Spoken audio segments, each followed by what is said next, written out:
right, here we go. This is episode number 89. Whoops. I just tapped the mic there. I hope that didn't screw anything up. 89, NoLaughTrack. Thank you to Circle of Heat for playing the music there. We love them. And if you haven't, of course, like us on Facebook. Even, hey, leave a comment. We got pictures of all the past guests, postings.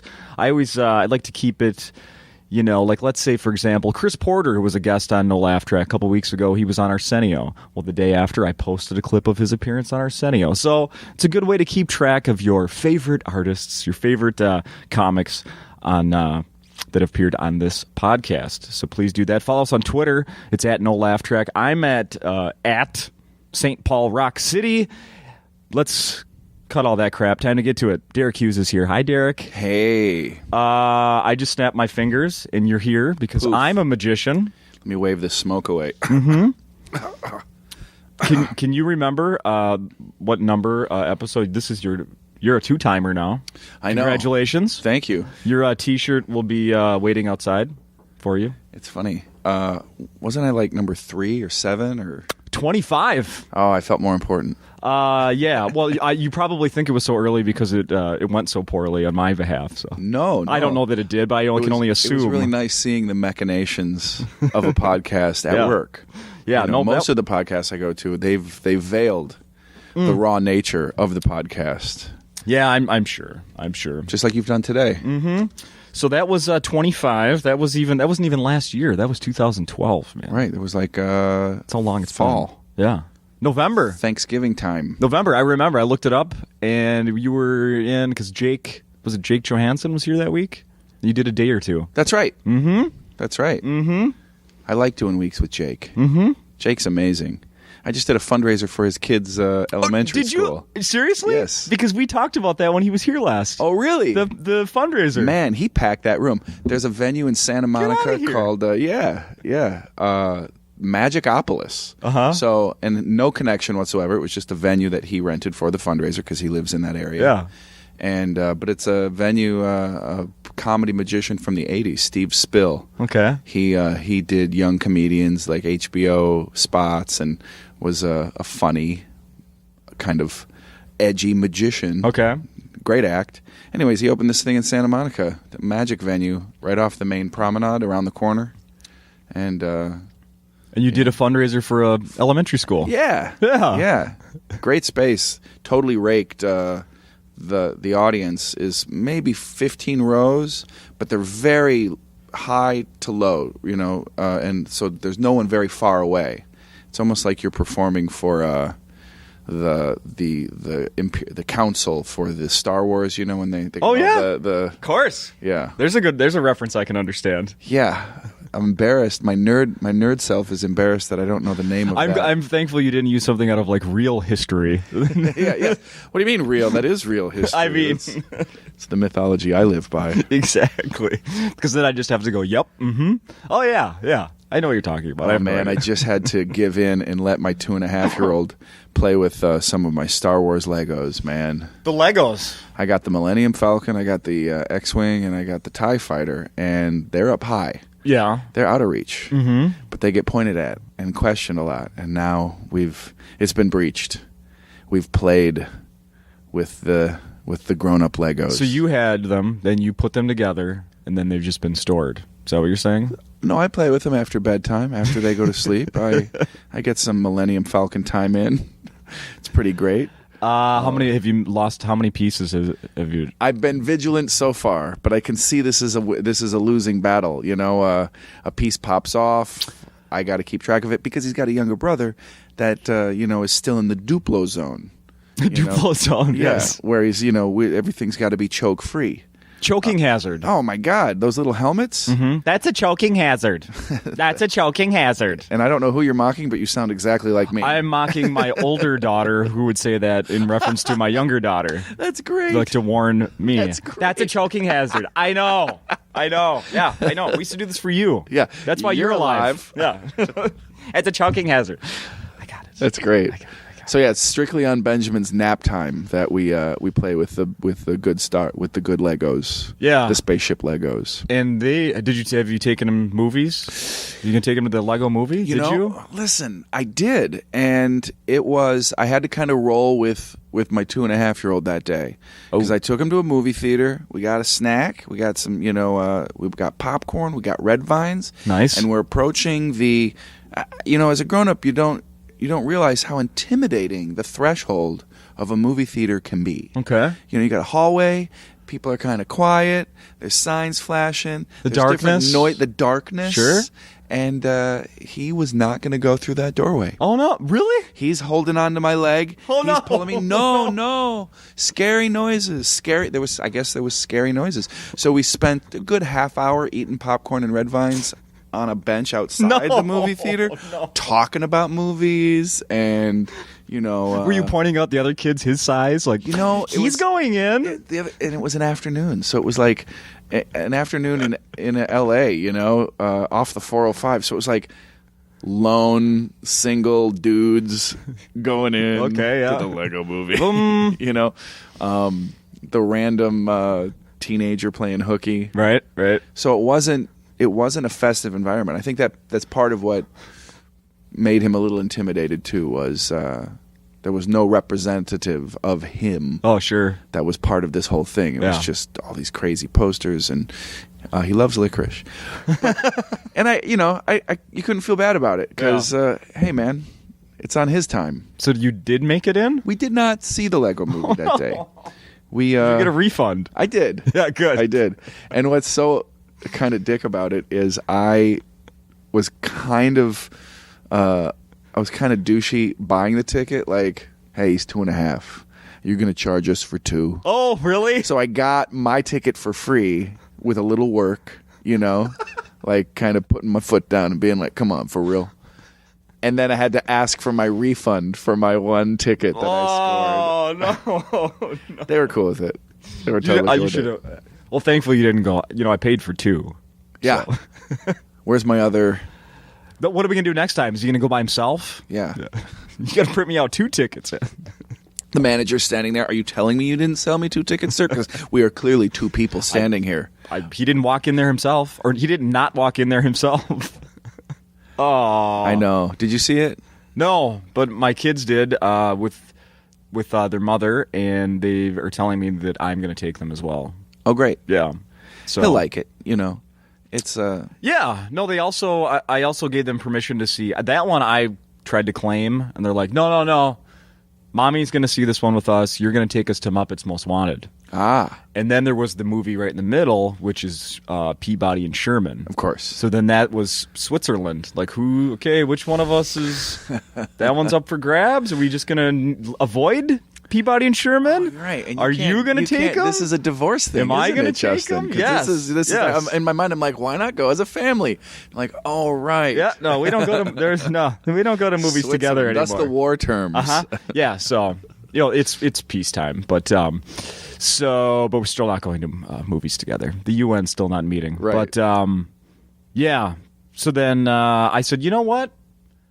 The previews don't look good. You go ahead and let Mom take you. Well, then they went and loved it, and then I read the reviews, and they were like really good for the Lego movie. No, for the Sherman, Peabody and Sherman. Oh yeah, like the like all the puns are as good as they were. I liked Bullwinkle and Peabody and Sherman stuff. I have a Mr. Peabody bobblehead on my desk. Oh, okay. Well, see, you understand, then, and obviously not from the merch of this endeavor. The okay, original, this is an older bobblehead, and that's what I So then you probably know what I'm saying. Like, it's not going to be what I remember. It's different. Like, it obviously looks different. Right.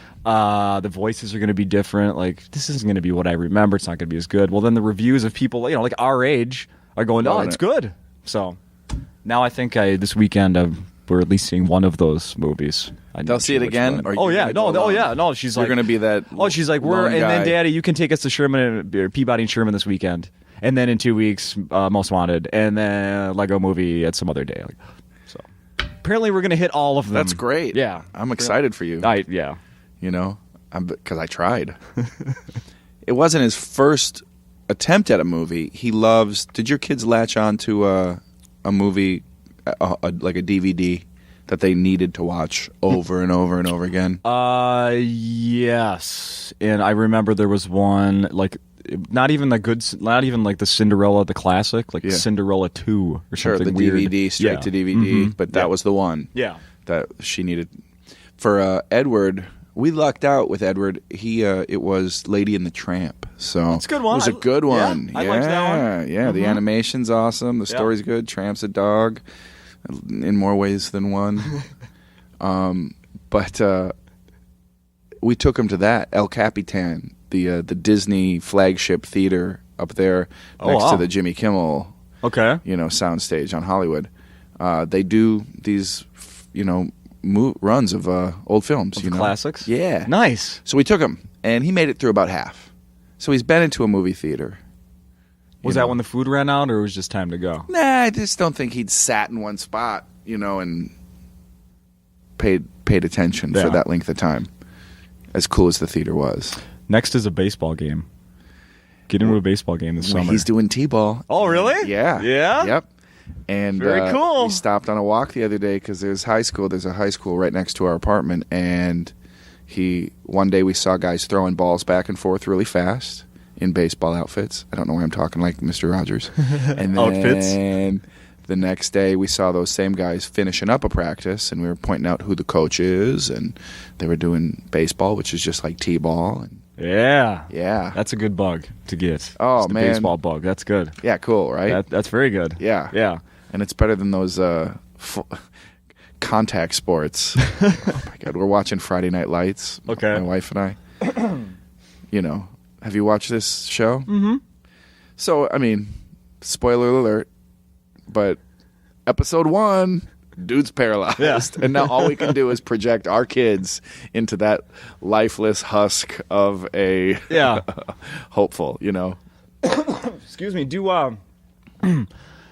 Do kids these days, they wear, at least I think I saw this, I think they wear like mouth guards when they play baseball now. Is that right? I have no idea. I think some do. They don't do it in T-ball. I think I've seen that like baseball players in like high school and stuff have to wear mouth guards. I believe it. Like, what is that? Well, it's a hard little ball coming at you. I guess. I don't know. That's a little too soft. we're getting a little too soft. We're getting a little too soft. But of course, I was a swimmer in addition to a baseball player. So talk about no contact. Soft. Yeah. Talk about no contact. Why are you shaving your legs? Speaking of contact, it's a game tonight. Yes, yeah. I like to it's for my times on the podcast here. Yes. We can do an hour and a half show in an hour when you're so smooth. when I shave down. No wind resistance. Doesn't make any sense, but yeah, I do it. No, but speak about being right before we started recording, you were moving the we have our little tables here, desks, sort of like, and you were moving a little closer to my space here. I was. And we joked about getting closer, whatever. But it reminded me. I remember being once at a grocery store about a year ago, and a guy fucking freaked out at this woman because she got in his space.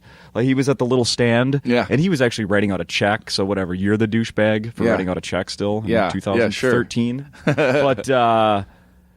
But he started writing, and then he kept like peering over his left shoulder, and finally he went, "Really?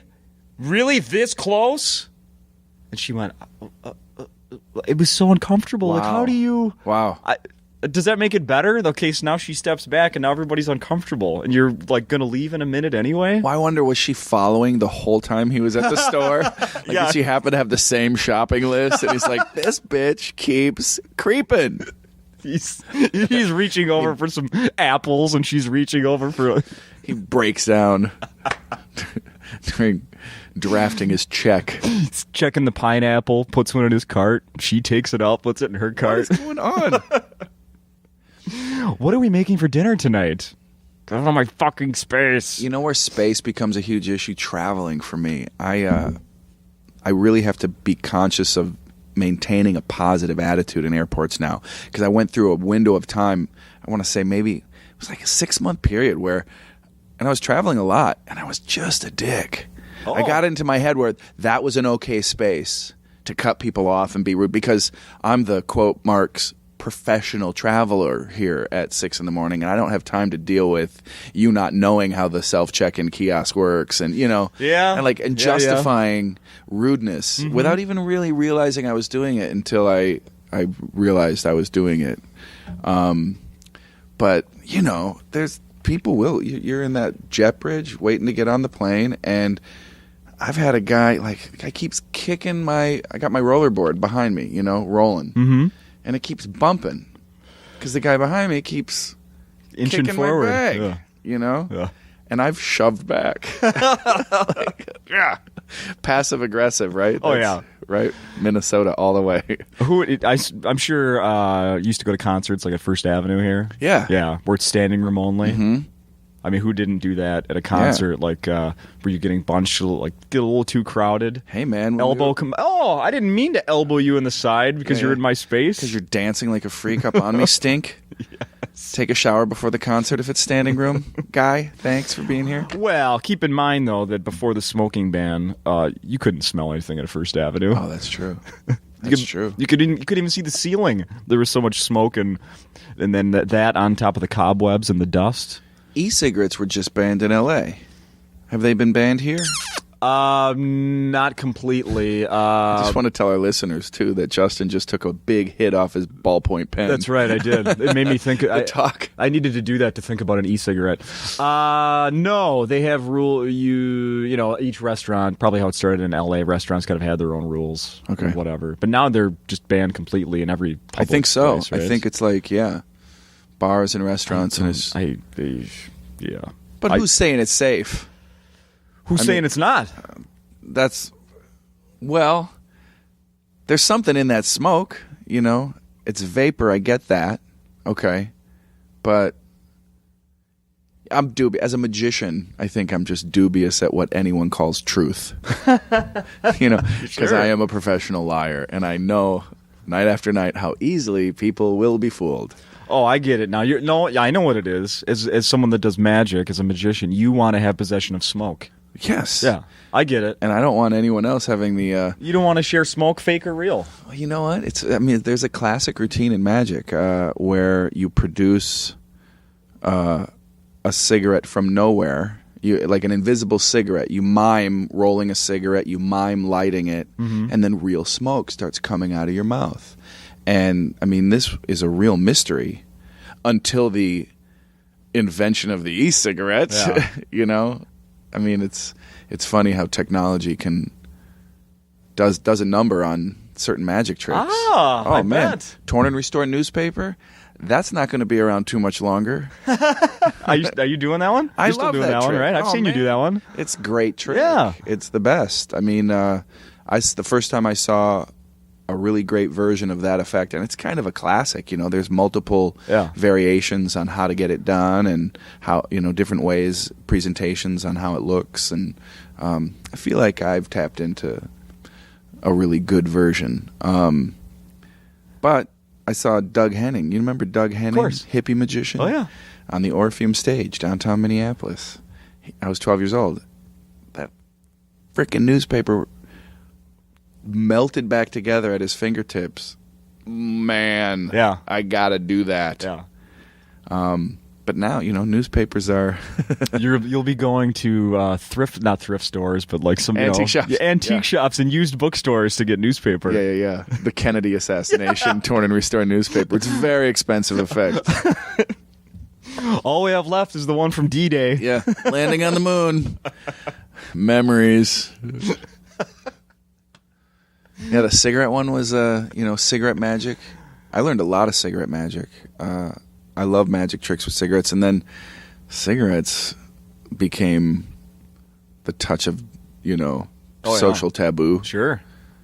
Oh, and they kill you. Yeah. That, right? That too. Good. Too. Yeah. So there's that. There's great tricks with cigarettes. With real ones. Yeah. Yeah. Derek, I want you to tell me and everyone that's listening to this all about insomnia. Oh, yeah. Yeah. Hey, I was touring a bunch, and Charlene and I, we got these awesome kids. And Charlene's your wife. She's my beautiful wife. Mm-hmm. And an amazing mother, and she does it all on her own, more or less. I'm not saying I don't participate, but I don't participate. Yeah. Not the way she does, and it's tough. It's a real full-time job. And so we were trying to brainstorm what's something to do local, what's something that I could get going in LA, something happening. Yeah. Anyways, there's an amazing Hotel Casa del Mar. It's in Santa Monica.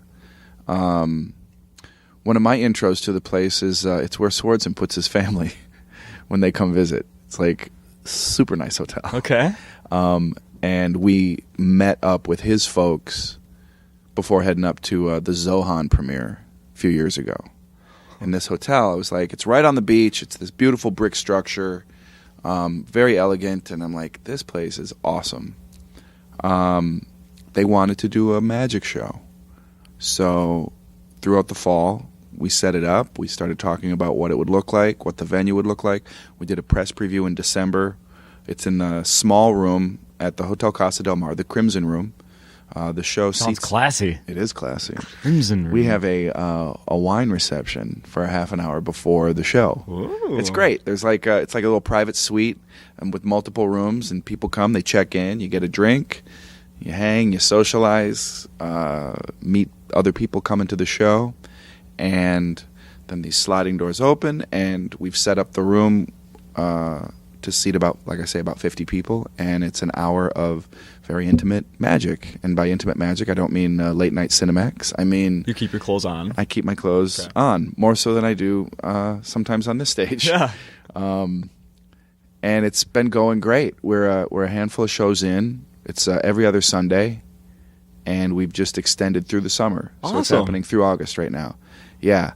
So it was those first couple shows and showing the hotel that it's an exciting thing that needed to happen, and now I'm just elated that we've extended, and now it's this. Now we can really build it into something. That's awesome. So Yeah. twice a month or every other? Twice a pretty much. month, right? And information if anyone's curious, DerekHughes.net or StandUpMagician.com. They both go to the same site. Has information on Insomnia and a ticket link. So Yeah, I was looking at that this morning. Well, that's awesome. it's so cool, man. Yeah. And the venue, like I say, it's 55 seats, but it's 4 rows.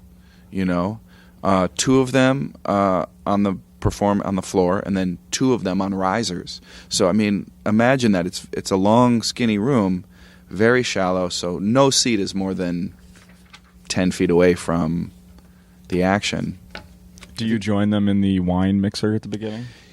I have been on the fence about that. The opening night, I did. I grabbed a glass of wine and I hung out, But I know a lot of people coming, and it's only a half hour, before the doors open for the show. And also, I think getting ready for a show, there's something about. It's not like a wedding where the bride see and me. groom don't see Don't each look at other. me. But I think it's better to hang out afterwards. Yeah. Let people arrive, unwind, get comfortable, get ready. And I've been hanging out after now recently. The last 2 shows, I realized that's probably the way to do it. With your own bottle of wine? hey, remember What's up, me? people? What's in the paper bag? You guess. Gonna make it disappear. Hey, I brought you something too. I brought you Uh-oh. I brought you a t-shirt. Oh, you did? Well, hey. What's up, dude? Check that shit out. You right? Hell yeah. Look at that. It says, it has a little Twitter bird, and it says @StandUpMagician for the Twitter. That's freaking awesome. Well, what's the bird wearing? He is wearing a top hat. That's right, because he's magician. Because he's a magic bird. That is awesome. That's mine? That's for you. Thank you. You're welcome. Sweet. I got to get rid of this batch. They were made in Pakistan. Oh, so No, I'm is kidding. there some, what's, I'm just, I'll wear it inside out then? It's funny. We ordered them. They actually. Can I see that again? Yeah. We did order them, and we're. Oh, this one's made in Egypt. Oh. Man, American Apparel, the trials and tribulations of merch, American Apparel, it's not a cheap shirt, Yeah. but it's a nice shirt. Mm-hmm. Certainly. But it's not a cheap shirt. Made here right in the USA. I think that's part of why it's not a cheap shirt. Yeah. then these, people were saying these were comparable in quality and cotton, and we didn't even think. Charlene helped me put the order in it. I didn't even think about, well, where are they made? And now it's a little embarrassing. Enjoy your terrorist T-shirt. I'm a racist. Well, you could. Let's see. It's right at the bottom. We could just cut it off. That was what she was saying. We can clip the tags. Yeah. Bootleg this shit. Like, honey. I'll be proud. I feel like embarrassing you a little bit. Can you? I probably not. I bet you might. I don't know. I printed out a because I just think this is so funny. It's a review like of one of your shows recently. Oh yeah. Or I don't know, when was this one? Yeah. Well, that says I printed it out today. Okay, this is from about a year ago. Okay. It looks like 2/19/2013. Huh. I love the writing skills of college writers. Is what I really like. Oh, man. Do you know what I mean? Yeah, I do interviews with these people, and post-show interviews, and then how'd you glean that? I don't know. I do a lot of work for this show, man. Yeah. I don't just show up, all right? Yeah, it's got a stack of Lipton-like blue cards over here. That's right. That's right. Do you remember, actually, this is a different one here. Do you Springfield College? Springfield, I was just there. Okay, well, then this is a recent one. This is another one. I just switched it up here. This is, I'm going to read some of this here. Springfield College students were treated to the best of both worlds Wednesday night as stand-up magician Derek Hughes dazzled all in attendance at the campus union. Hughes, a.k.a. lunchroom. Yeah, lunchroom. See, perfect. All right, just follow. Yeah, perfect. Add in whatever you see fit here. All right. Hughes utilized Springfield as his warm-up act for the 3-day stint he had planned at the Mac King showroom in Las Vegas. True that. Which we can get to. I want to ask you some stuff about that. Hughes has been acclaimed by sources of David Blaine, Chicago Reader, New York Times. Those are all true. He got the audience involved on every trick of his. Everyone. Which involved name guessing. Yep. Card tricks, and a barrage of others. Name guessing, though. Have you ever seen me do the name guessing? I don't know. It's where I guess names. I don't know what that person's talking about. Name guessing. Really? Step right up. And I'm O for infinity, by the way. Someday it's going to nail, though. You look like a Jim? Yes, right. Jason. He got the audience involved in every trick of his, which included name guessing, card tricks, and a barrage of others that got the crowd laughing and gasping simultaneously as well. College writer. Sure. Yeah. That might have been someone spilling coffee on their lap. Let's see here.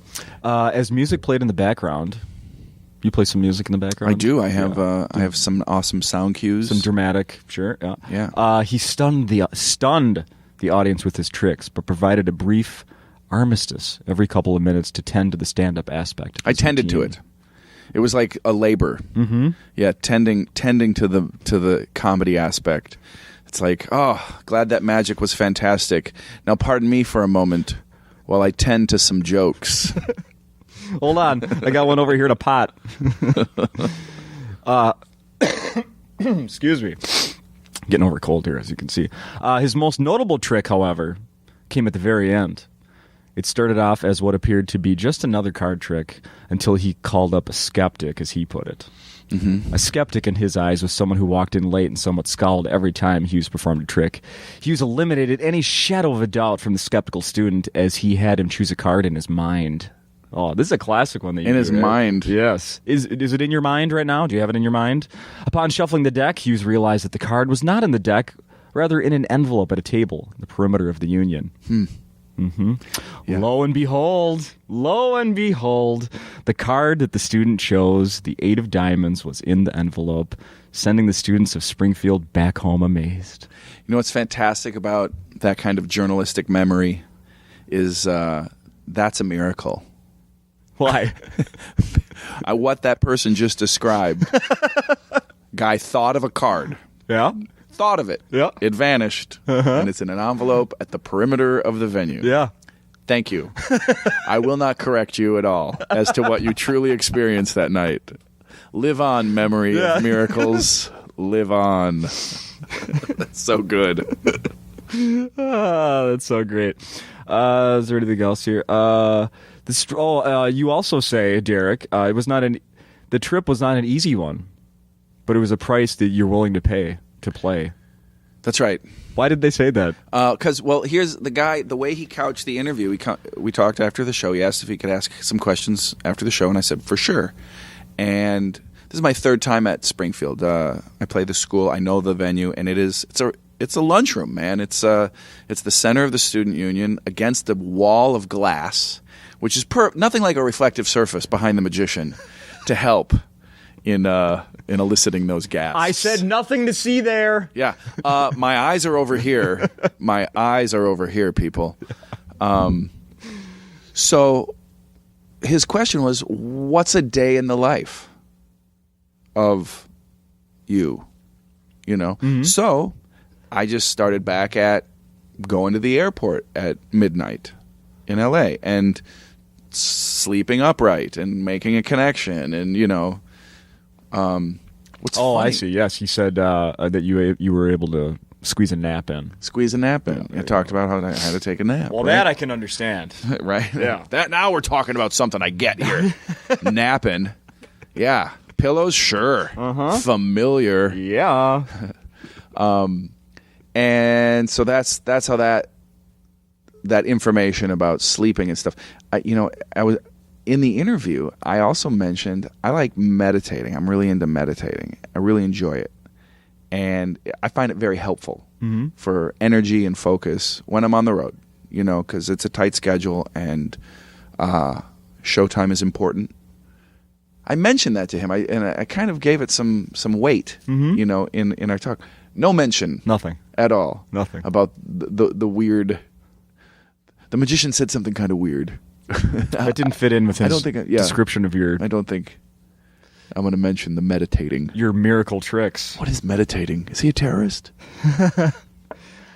I think he's telling me he's Muslim. Pretty sure. Yeah.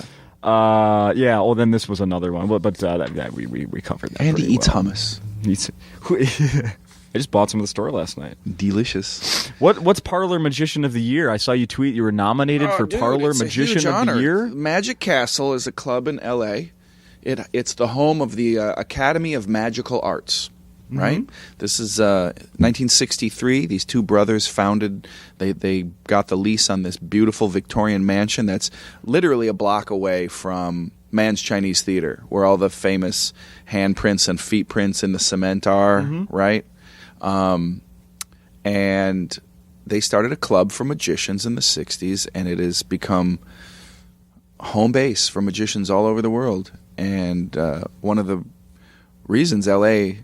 became home, because I have access to some amazing friends and buddies, and I can see performances. There's the close-up gallery seats about 20 people. The Palace of Mystery seats about 150.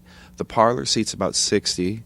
There's a 45-seat venue called the Peller, and then there's a handful of bars that magicians also perform at. So there's shows going on. Yeah. Early performer and late performer in the Parlor and the close-up room. 3 performers in the Palace of Mystery, 7 days a week. Wow. 52 weeks a year. Shows every night. Magic going on. Dress code. So you come to this Victorian mansion. You're in a suit and a tie, no denim, no sneakers. Everyone's dressed to the nines. You check in. You go to a little bookshelf on the wall. There's an owl. You say, "Open sesame." The bookshelf slides to the side. Come on. And you go through into this Victorian bar area. There's a piano where a ghost, Irma, takes any request and plays piano. Now, this was since 1963. This is before Shazam. This is before, there's not some voice-activated iTunes selection in the wall. Yeah. There's something's going on here. And every year there's the Academy Awards for magicians that happened at the Magic Castle. Okay. And for the last 2 years, I've been nominated by my fellow magicians for the title of Parlor Magician of the Year. Check that out. Dude, it's so cool. I'm so honored. I'm just tickled beyond belief, My first magic kit was the 100 greatest tricks of the last 50 years. Yeah. Okay? I saw you put a picture of that, right? Yeah, I put the bottom of the box, and I got this kit when I was 10 years old. The bottom of the box is a little description and story with pictures of the Magic Castle, And it's just so weird. Like, That was my first magic kit. And you think of those seeds that are planted and how life happens. Yeah. And here, years later, I'm being nominated for an award from that house that's in black and white on the bottom of that kit. Yeah. You know? That's been around since before you were born. Yeah. Yeah. It's pretty cool. That's awesome. It's pretty cool. I mean, stiff competition, I'll tell you. A couple of the other guys nominated are really good buddies. And can you win multiple times? you can win any given award through the Academy of Magical Arts twice, Okay. I think. Maybe Magician of the Year is a one-time thing. There's Magician of the Year. Usually goes to pretty established celebrity entities. I would imagine. Right? Penn and Teller have won. I've heard of them. Yeah, they're pretty good. Then there's Stage Magician of the Year, Parlor Magician of the Year, Close-Up Magician of the Year, Lecturer of the Year. Now, I looked online to try to understand what the difference is, parlor and magician. Yeah. I didn't completely understand. It's the venue. That's really... That's it? There's a venue in the building called the Parlor. And every time you work that room over the course of the year, your contract says, do you want this performance to be considered for an award? You check yes or no. Oh, which category, basically? Right. Yeah. Okay. And then you're nominated. No, I'm kidding. Yeah, right. So I'm so honored that I checked that box. All these years, I wasn't. Yeah. I was just ignoring it. So from all those, so there's 2 performers a week, early and late in the Parlor. So that's potentially 104 different acts. Yeah. That could be nominated down to the final. I think it's 5. I act like I don't know. It's 5. There's 5. I don't know. This thing's not really Potential. important. So Yeah, 5, whatever. 10, who cares? So when is the? There's an award April show. 13th. April 13th. Yeah, downtown L.A. You'll be in attendance. I will definitely be in attendance. Is this something where they call you up then and then you give a speech? It's or very whoever much wins? like the Academy Awards. Yeah. Last year, Jason Alexander hosted the event. The Seinfeld Yeah, Jason Alexander? yeah. Really? He's an amateur magician and does a great. He's won Parlor Magician of the Year. No kidding. Yeah. Okay. He does a really fun mentalism act where he does a lot of name guessing. Now you're making things up. That's just a callback to the brilliant description of. He'll leave you gasping in amazement. He invented name guessing. Name guessing. I want that my poster, like Thurston, these great magicians throughout time, right? Houdini would have the poster, and then in the poster would be a description of their premiere effect that you would see on that tour. Houdini, buried alive. Thurston, Iasia, this crazy weird name. I want to do that. Big poster. Derek Hughes, name guessing. And then a little window. It says Julie ? And me in a real quiz. My face looks very quizzical. I'm guessing. Yeah. I'm not sure, but it's a guess. If I were to guess, It's They don't even do that at at the state fair where the guy does your weight or your no, it's age. weight. Yeah. I mean, name guessing's pretty impressive if you can. Bill. What? How did you know? Well, you look pretty fat. Yeah. You're 200 pounds off of my weight, but you guessed my name. How did that happen? Unbelievable. Tone of voice, sir. It's all in your tone of voice. So we're very excited about that, and well, hell yeah. Yeah. Do you bring the whole family for that then? You think they'll all go? Bring the wife. Yeah? It's an evening event.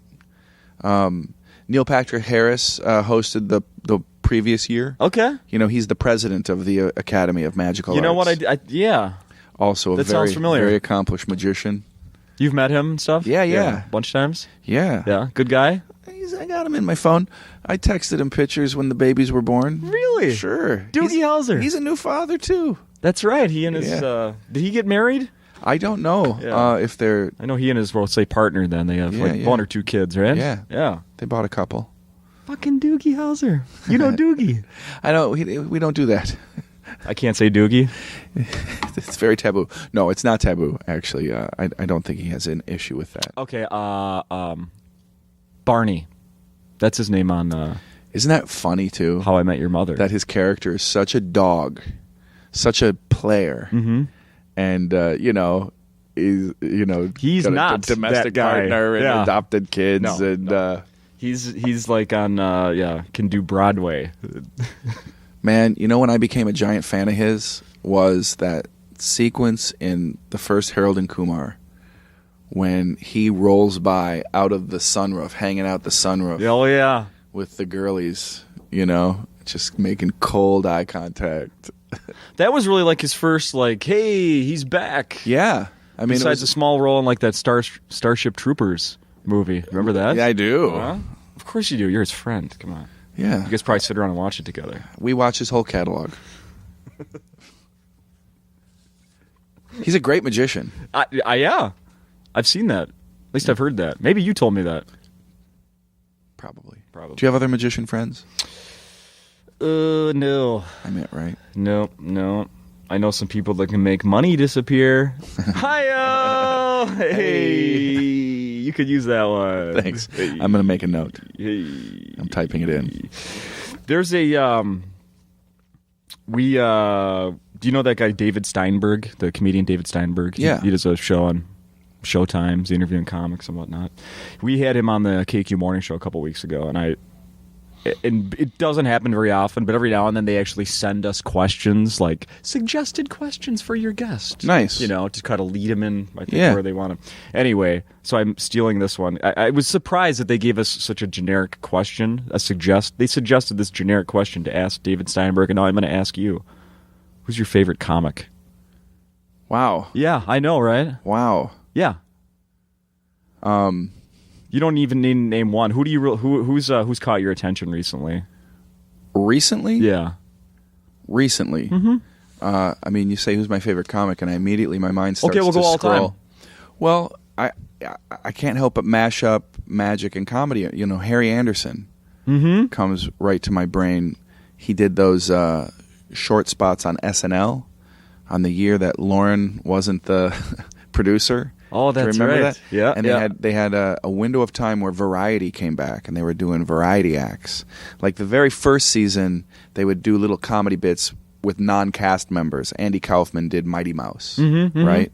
And Harry Anderson had this character that he was developing called Harry the Hat, and he came on SNL and shoved a needle through his arm, wearing a wife beater, sleeveless T-shirt and his dirty fedora. And he does this geek trick where it looks like he's penetrating his arm with a big hat needle. Yeah. And I just was blown away. That was the coolest thing. So bizarre and weird, and his character was so deadpan and totally hilarious. Then what's he doing now? Well, he bought a magic shop in New Orleans right before Katrina hit. It doesn't sound like it says a happy ending. Well, I mean, happy ending, here's a guy who was the lead on a major hit sitcom for years and years. Night Court, man. And, I don't think he's hurting by any means. Yeah. But, I do feel like that the vision of settling down to his, awesome, chill existence at his awesome magic shop in New Orleans did get derailed. I suppose it did. He writes stuff for magicians. He does some teaching, like lecturer of the year I mentioned at the AMA, the Academy of Magical Arts. He's won that, I think. He'll come in and give a talk for a room full of people about his mostly kind of turns into storytelling. I suppose. Which is fantastic. Yeah. Do you ever teach anybody trick, like kids? Or Yeah, man. I mean, not just like, oh, sure, I'll show you one, but actually... No. And it's been kind of a bummer, because with the birth of my boys, it's been harder to justify the week. But I go out in the summer when I can. Sometimes it's, for half a week. Often it's been for the full week to teach at Magic Camp. I went when I was 12. Tannen's is a big magic store in Manhattan, and they would do a summer program. They've done it for 30 years now, where it's summer camp for magic nerds. There's no sporting activities. There's no... Were you in some recess. documentary about this thing? Yeah. Yeah. Magic Camp, the documentary. I do my research. Damn straight. Right? And it's great. it is exhausting. I mean, it is a week of non-stop mentoring. These kids are so into it. How are those kids? Are they just the best? They kind of suck. Really? No, I'm kidding. They got to be like they're little nerds, right? They got to be awesome. They're super nerds, and their ages from 10 to 20. So you got this whole range. Yeah. There's kids that are focusing on close-up magic. There's kids that are focusing on stage magic. The week begins with a contest, the preliminaries of a contest, which narrows down to 4 competitors in each different category: junior close-up, senior close-up, junior stage, senior stage. And the contest becomes sort of a rallying for the week. You got people helping their friend get ready. A lot of the performers, we do the contest on the first day so we can see where this talent pool is at and where and who needs what work where. And then we kind of split off and start mentoring these kids, giving them notes and rehearsing their material so they can have a good shot. It's got to be so fun. It's really fun. It's exhausting. Yeah. Because it's 100+ campers, and you finish talking to one about their vision, and man, these kids have visions. I bet. And they're trying to describe to you what it's gonna look like. So, there's this curtain, and then the ball will float in, and I got this music, and you're like trying to follow, trying to keep focused, and trying to give them something that's worthwhile, information-wise, right?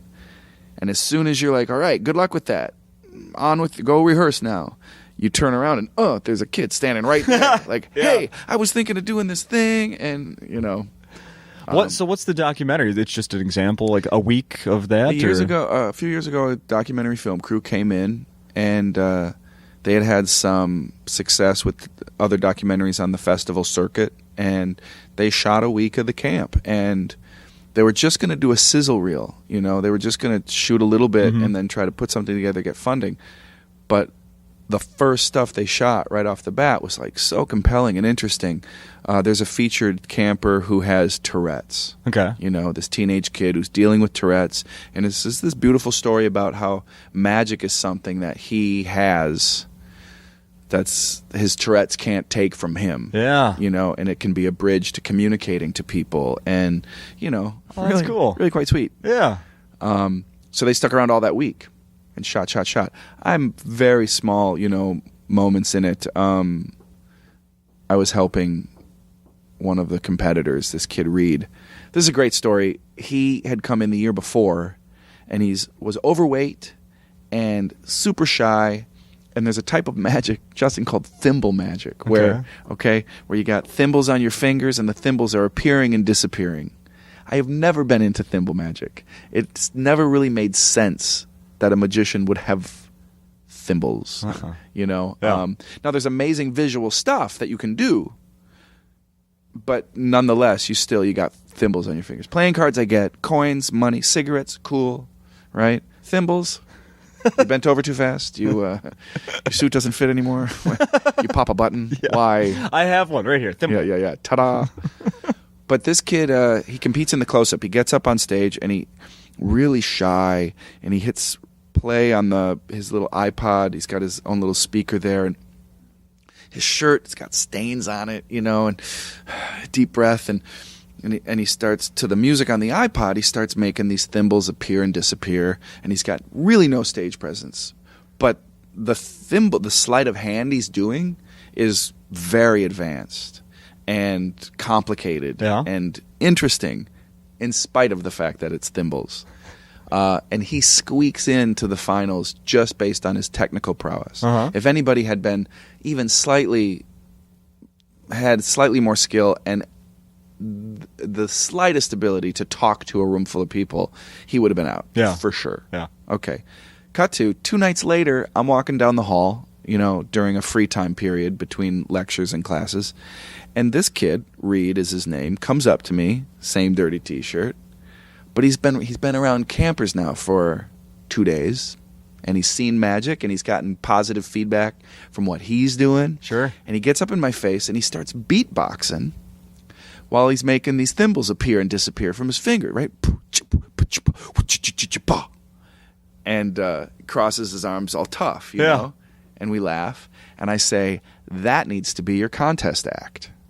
He's like, what? And I'm like, what you just did for me. And he'd never heard of Andy Kaufman, so we kind of lifted the Mighty Mouse. Oh, you sure? Bit where Andy Kaufman's very shy, and he looks like Foreign Man, and he sits down and cranks, and the music plays, and then he gets all machismo and confident during that one lip sync, right? Here I come to save the day. So I tell Reed about that. I describe that performance, and I say, maybe you come out on stage, and we think you're the same shy guy, and you adjust the mic, and you is this thing on? My name is Reed Spool, and this is my magic. And he starts to full-on beatbox into the mic. And do the thimble trick? And do the thing with so much confidence, and then ends, and again, thank you, and walks off shy. Awesome. He killed it. Of course. He killed it. Awesome. And not only that, like I'm gonna say, he lost a lot of weight, and when I saw him, he discovered he's got this great ability and an amazing talent to perform, and he just needed a bridge in the venue to feel it. That's awesome. Yeah, it's pretty great. Wow. So in the documentary, it's his second year. He's defending his title. Oh, okay. Yeah. Yeah. Okay. But it's really fun.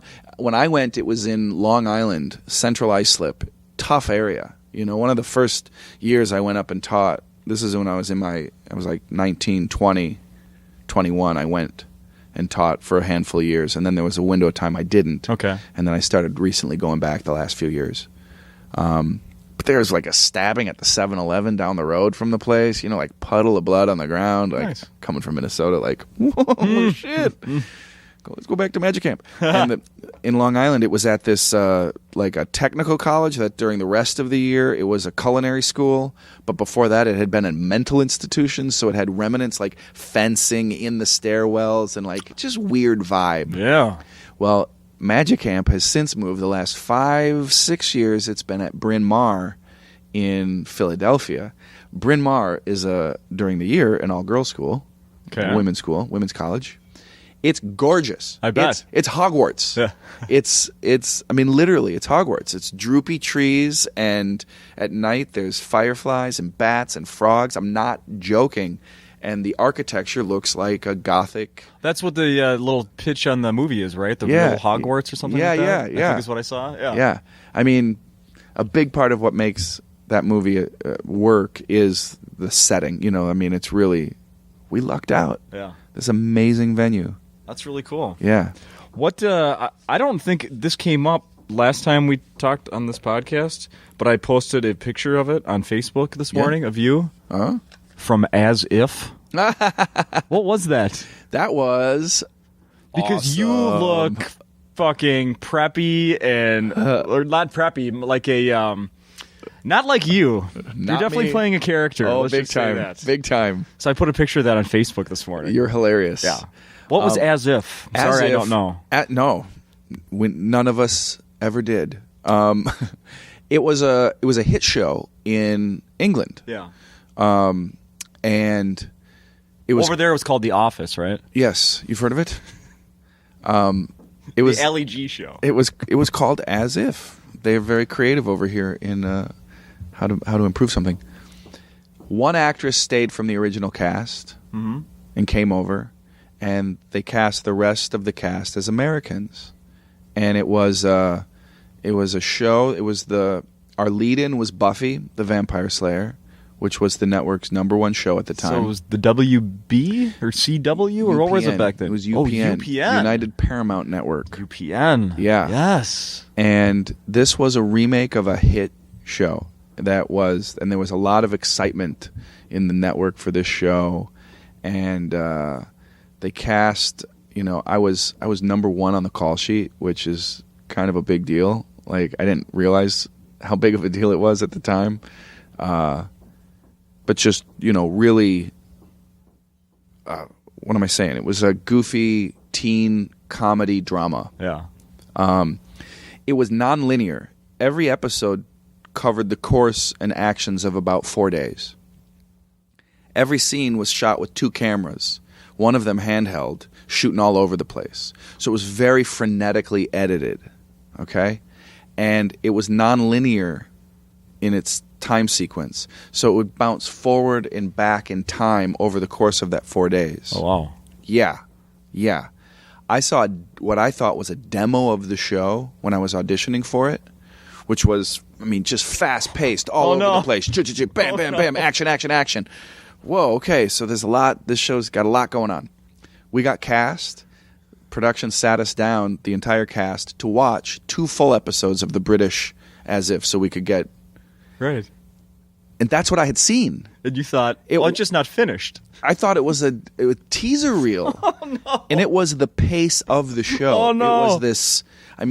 now, I'll tell you, I watched more after that. Uh-huh. And once your brain acclimates to the storytelling device, it's very well told and was really interesting. But it was very experimental for, Midwest regional affiliate network programming. Yeah. Right? So it wasn't a pilot. It went right to network. We shot 7 episodes, all of them. And there was posters all over New York. There was billboards in L.A. Literally, I had a billboard up where I would drive in with a friend. I looped the block like 3 times until he noticed it. So I could go, oh, yeah, that. Yeah, no big deal. Right turns? Car only do right turns? Yeah. What's going on here? Yeah, I seem to be, what am I looking for? Oh, my giant face. Did they air all 7? They aired 2. Oh! Uh-huh. Yeah. Yeah. Now, here's what's funny with Hollywood, so much was going for the show. The network was a big fan, and they're investing clearly money in media to promote it. They gave us their number 1 time slot, after their big hit for that target Buffy demographic. Was huge. Big deal. And about within the 2 weeks of the show premiering, big change up top at the network. Oh. New president. Old president out. New president in. Well, infanticide is what happens in Hollywood. You kill the babies of whoever was there before you. Sure. Because if that show took off and became a hit, the new president gets no credit whatsoever. They aired the first episode out of sound sync. Now, I'm not saying it was intentional, but someone sabotaged that show. Oh my God. I'm not saying it would have been a smash hit. It was, it was goofy as shit, and my character was a dweeb horn dog weirdo, really comic relief. Were you playing a lot? Goofball. How much younger were you? I was playing a lot younger than Really? me. I was playing an 18-year-old, and I was well into my 20s. Yeah. But yeah, so the first episode airs like a Japanese horror film. Adding that non-linear forward and backward jump cut whip. People may have thought their televisions were broken. They thought I'm changing the channel. Is what they thought. Yeah. They thought I got no idea. Wasn't doing this on Buffy. Yeah, doesn't that suck? Wow. Yeah, Well, that's why I missed it, because there were 2 episodes. that's right. Sorry I didn't catch you there. That's okay. I have them all. If you're interested, you have a VHS player. Do you have them on VHS? For real? I do. I got it all. Did they give them to archived. you, or did you have to, how did you get them? I got them. And I don't know how I got them, but I did get like official copies. All right. It was fun. It was a great crew of people, and there was a lot of excitement about the show. I think I've always kept a very level head as far, I mean, there was people at the time who were like, dude, you're going to be famous, And I just I have a lot of friends who work very hard, and some succeed fantastically, and some are still really working hard, and they're both valid. Yeah. Can't argue that. We both have meters that are running out of time outside. But I want to ask you about one more thing.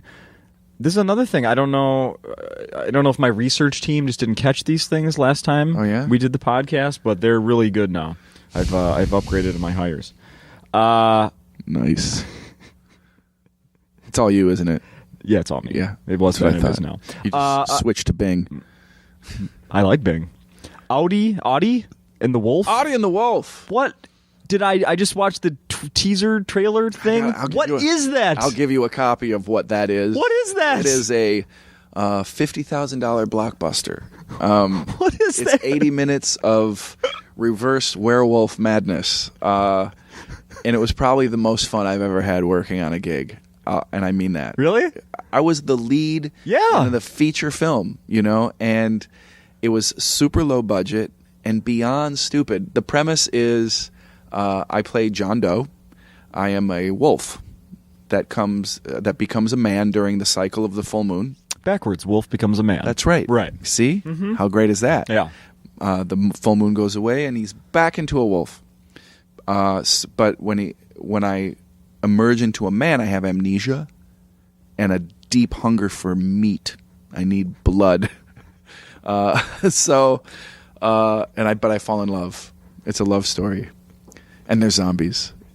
I get to kill Ron Howard's dad. Is that who that? Okay. The old guy, the doctor. Yeah. He's so great. I was like, I recognize him. Richard Reilly, who is it's a jump to conclusions Matt from Office Space. Oh, yeah. I get to kill him. He's awesome in it. Krista Campbell is this sort of scream queen bombshell. Yes, I looked her up. Oh, she's in a lot of movies like that. Yeah. Just a cutie and so hilarious. And I don't know if intentional. Literally, she comes out, she's wearing this bloody negligee because she's been murdered, but she comes back from the dead because when you're killed by a werewolf, unless the werewolf dies, you are doomed to eternal waking death. So she's got a gun in her hand, and she's wearing basically underwear. She walks into the kitchen where we're shooting this scene, and literally she goes, "Where do I scream?" Like she's looking for her spot, And she meant it, and it was awesome. Where do I scream? Doesn't matter. Yeah. Audie and the Wolf. Brian O'Malley wrote it. He wrote an indie cult film called Bleak Future. And he teamed up with Brooklyn Reptile Films, which is one of the producers is originally from here, Christo. I knew him from here. Okay. And I auditioned for that movie, and the way independent films work, if they can get any celebrities involved, they'll do it. Yeah. No matter who cares whose audition was better, because the name of that game is getting distribution, getting it out there. And I wasn't a bankable entity, and thank God they didn't find someone else because that role was meant to be mine. Yeah. And I loved it. It was 2 weeks. We shot long days at this mansion in Los Feliz. And so what year? 2008, 9? This was 6 years ago, I want to say. It was right 2008, yeah. Yeah. Which is insane that time flies like that. It sure does. It's embarrassing. It's bizarre. It's really bizarre. But that was great. And Audie and the Wolf, it's cheap. You can Where did it end up when it was finished? Few minutes shy of being really a potential for festivals. It's an 80-minute feature. And so we missed out on a handful of festivals where 90 was really the minimum length for a feature. We did a couple of festivals. I went to the San Jose Film Festival. It's screened at the Downtown LA Film Festival. Screaming applause. It's like I say, it's so over the top. And has anyone ever come up to you and said, "Dude, I know who you are"?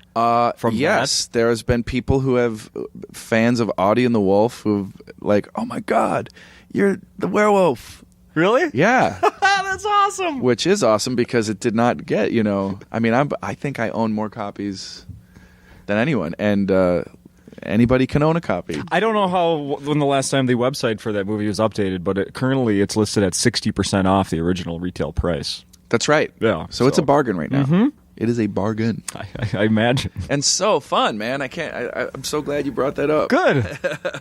And you're shirtless. I couldn't help but notice. And a lot of working out before that. Yeah.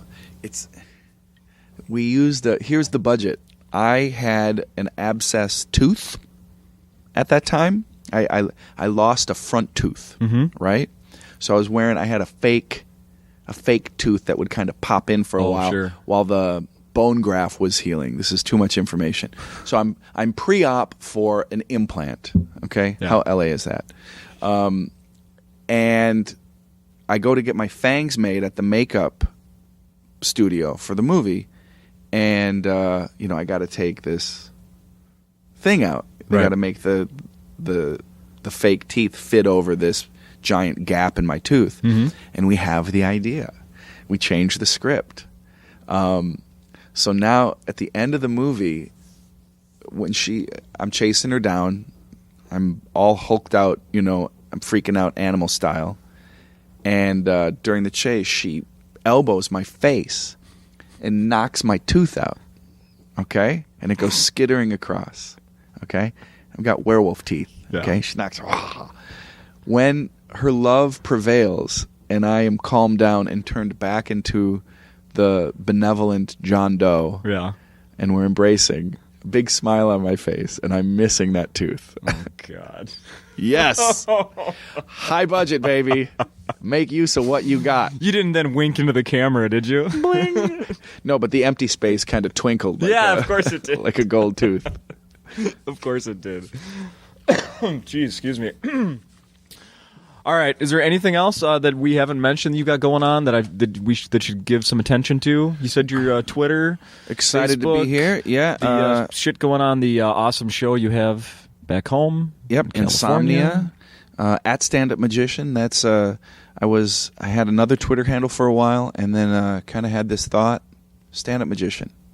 At Stand Up Magician. Mm-hmm. So that's the big thing. That's what it says on your T-shirt there. I will. I'm going to wear that until you get 500 more followers. Hey, beautiful. I appreciate it. Yeah. The rest of the week, obviously, you're here at Acme. Today's Wednesday, so we got Wednesday, Thursday, Friday, Saturday. That's right. The show's Friday, Saturday, and we got 6 more. I want to say 6 more shows. 1, 2, 3, 4, 5, 6. There we go. Yeah. And we got Earl and Ben. Oh, yep. Featuring. Earl Elliott. Correct. Ben Sandall. Yep. Very funny guy. Yeah. Only getting better. Yeah. That's what I love about this city, You see the comics in this space grow. Oh, yeah. I just saw Andy Erickson out in L.A. I saw you put a picture of her on Twitter. Yeah. I ran into her at a club called Flapper. She was doing a quick showcase for Chelsea. So I snuck in there and took some snaps and posted that. Isn't that cool? I was so happy to see her. Yeah. And she's going to be back here working when Cy Amundson's back. Oh, great. And I'm hoping to get both of them on the podcast. Oh, great. I'd love to get an update from Andy since she moved to California. And what's so crazy is I didn't even know she was there. Yeah. It's such a sprawl. In L.A., there's like a 16-mile radius of friendship, Where do you live? Sorry. Let me know if you move. Maybe we'll hang. It's the worst. But this was great. Good. Thank you. Thank you very Great to much. See you, buddy. Yeah, pleasure. Continued success, sir. Oh, one final thing. Yes.